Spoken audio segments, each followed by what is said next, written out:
வாங்க சமையலை தெரிஞ்சுக்கலாம். ஏற்கனவே சொன்ன மாதிரி இன்னைக்கு சூப்பரான கண்டென்ட்டோட தான் இன்னைக்கு சூப்பரான ரெசிபிஸ்க்கு முன்னாடி அதை பற்றின இன்ஃபர்மேஷன் பார்ப்போம். மறுபடியும் சொல்கிறேன் ஃப்ரெண்ட்ஸ், இன்றைக்கி நம்ம கொலுவோட 3வது நாளில் இருக்கோம். இந்த 3வது நாளில் என்னென்ன சிறப்பு அப்படின்றத நம்ம பார்ப்போம். ஸோ முதல் 3 நாள் ஏற்கனவே சொன்ன மாதிரி முதல் 3 நாள் பற்றி நம்ம ஏற்கனவே பார்த்தோம். கொலுவு 9 நாளுக்கான கருத்துக்களையும் நம்ம பார்த்தோம். இன்றைக்கி கொலுவை எப்படிலாம் வைக்கணும் அப்படின்றத நம்ம பார்க்க போகிறோம். ஓகேவா, வீடியோக்குள்ளே போகலாம். வீடியோவை ஸ்கிப் பண்ணாமல் பாருங்கள். அப்போ தான் நான் அதில் என்ன சொல்லியிருக்கேன்னு உங்களுக்கு புரியும்.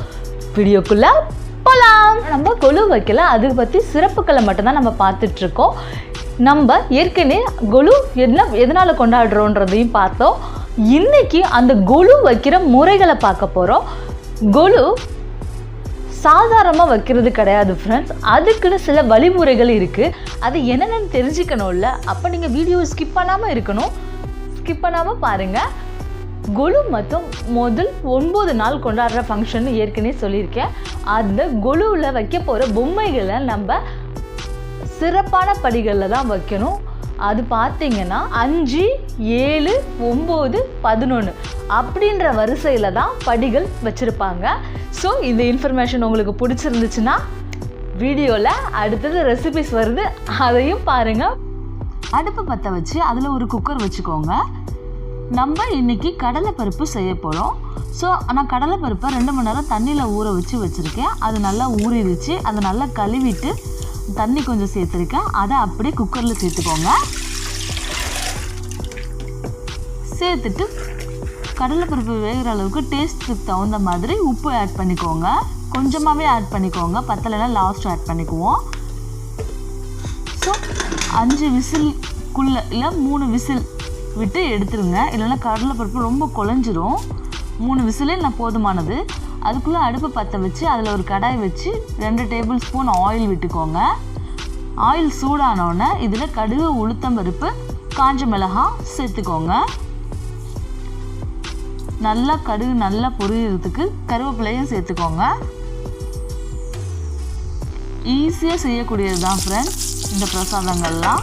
இதை நல்லா கோல்டன் ப்ரௌனில் வந்த உடனே நம்ம வேக வச்சுருக்க கடலைப்பருப்பை எடுத்து கை வச்சு பாருங்கள். நல்லா மசிஞ்சிருந்துச்சுன்னா அதை அப்படியே ஆட் பண்ணிக்கோங்க. கடலைப்பருப்பு ரொம்ப வேகாமல் இருந்தாலும் நல்லா இருக்காது. இப்போது சால்ட்டு தேவைக்கப்போ கொஞ்சம் நான் ஆட் பண்ணிக்கிறேன். இதில் 1 டேபிள் ஸ்பூன் பெருங்காயத்தூளும் ஆட் பண்ணி நல்லா கிளறி விடுங்க.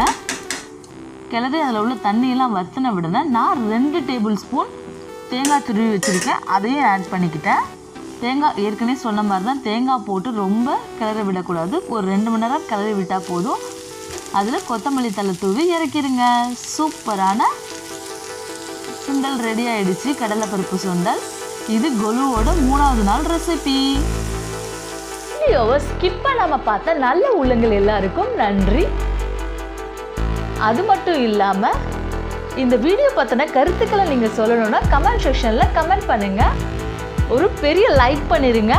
ரொம்ப பிடிச்சிருந்துச்சுன்னா உங்கள் ஃப்ரெண்ட்ஸுக்கும் ஷேர் பண்ணுங்கள். ஃபஸ்ட் டைம் பார்க்குறது நீங்களாக இருந்தால் சப்ஸ்கிரைப் பண்ணிடுங்க. பெல் ஐக்கானே கிளிக் பண்ணிடுங்க. அப்போ தான் நான் அதில் என்ன சொல்லியிருக்கேன்னு உங்களுக்கு தெரியும். ஓகேவா ஃப்ரெண்ட்ஸ், மேலும் சூப்பரான எம்ஏ ரெசிபியோட நாளைக்கு இன்னொரு ரெசிபியோட உங்களை வந்து சந்திக்கிறேன். Bye bye friends, love you to all.